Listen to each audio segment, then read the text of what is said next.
Hello guys, it is JJ here, and I am back with a sort of different video. We're going to be looking at some XP farms and the best option for you. Now this week, I was actually planning on doing a tutorial of the farm behind me, which is an AFK XP farm.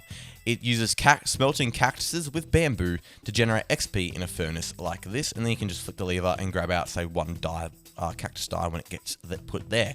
Then you'll get XP. But I decided I would do a test to see how much XP this generates, because it is in its basically maximum efficiency state here.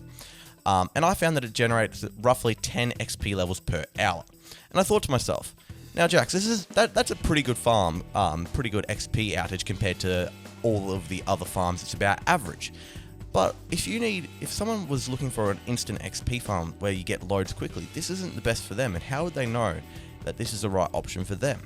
And then I thought, maybe I should teach you guys and show you guys the best XP farm for your style of Minecraft. Now, of course, I can still do a tutorial on this if you guys would like to see, because it is a load of fun to build, and if you do AFK overnight for, say, like 8 hours, average amount of sleep, you'll still get 80 levels. But if you need that instant XP, there are definitely some better options.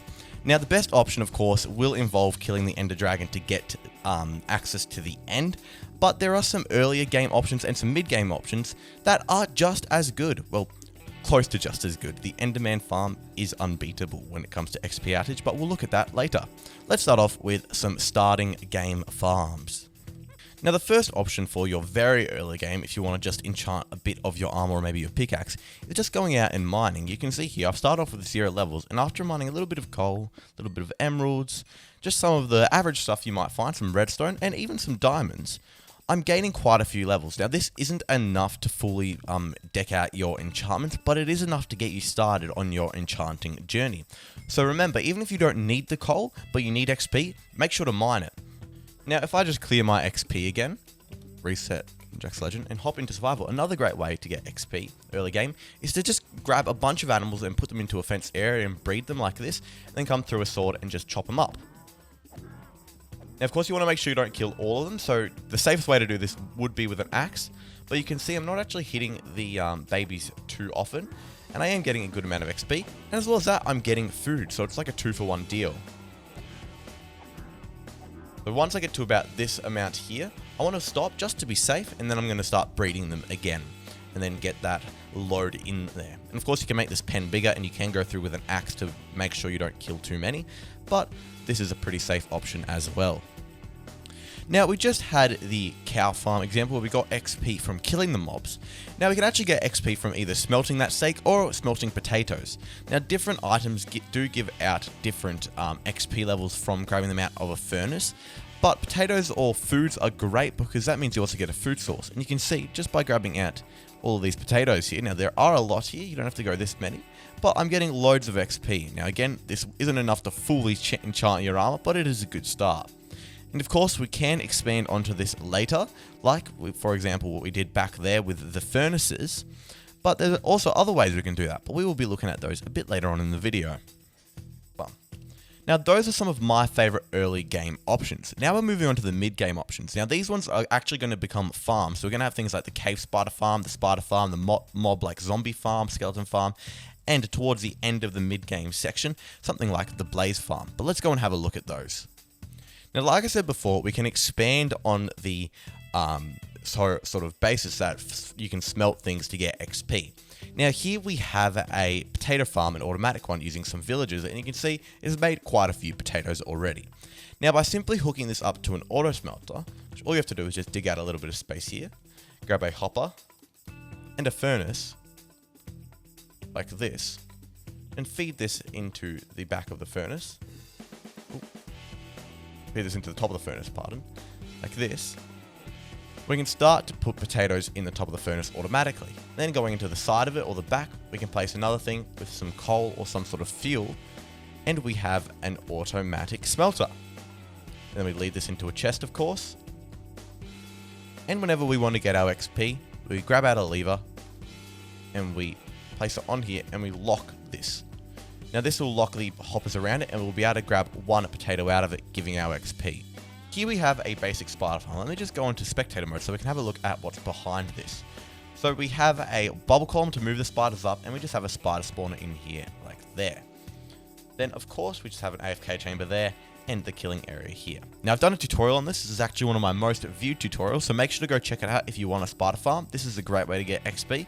So let's start whacking these spiders. You can see, just from killing 3 spiders, we almost have 2 levels. And if you AFK here for a bit longer, you will have loads and loads of XP. Waited a little bit, just 2 minutes, for some more spiders to come, and you can see, we have some more XP. So this is a great mid-game farm because it doesn't take too many resources to build. The hardest thing to get is probably this soul sand down the bottom here, but even then, you just have to get to the nether to get that.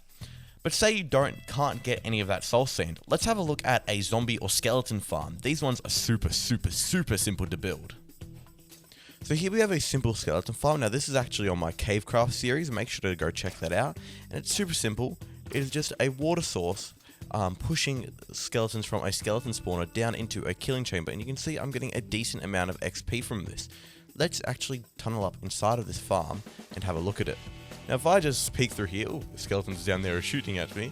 If I peek down through here, you can see we have a simple spawner with water sources around it.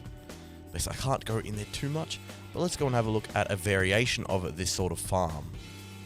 Now here we have a zombie farm which actually converts zombies into drown, so it's a little bit different, but it still gives you the same XP levels. Now as well as your XP drops, which stay relatively similar or close to the same, this one also gives you copper. Now I still will have the tutorial for the zombie farm down below, as well as this copper farm, but you can see neither of them are difficult. All the zombie farm is this farm here, but basically without this part up here. So it is really simple, and you don't need any of the soul sand. The soul sand is only for the copper farm. And then skeleton farms are very similar as well. There is no change in between skeleton and zombie. There is a change between zombie and drown though. But those are some earlier mid-game farms for you. But let's move on to one of the later ones where we've got a bit more gear, so you can trek into the nether and face nether fortresses. I'm talking about the Blaze Farm. Now the Blaze Farm is probably one of my favorite XP farms out there other than the Enderman Farm, because it is so efficient and it gives you blaze rods, which are actually quite useful for potion brewing. You can see here, I'm gaining so many levels so quickly. Now I already started off with a few, so let me just actually clear my levels.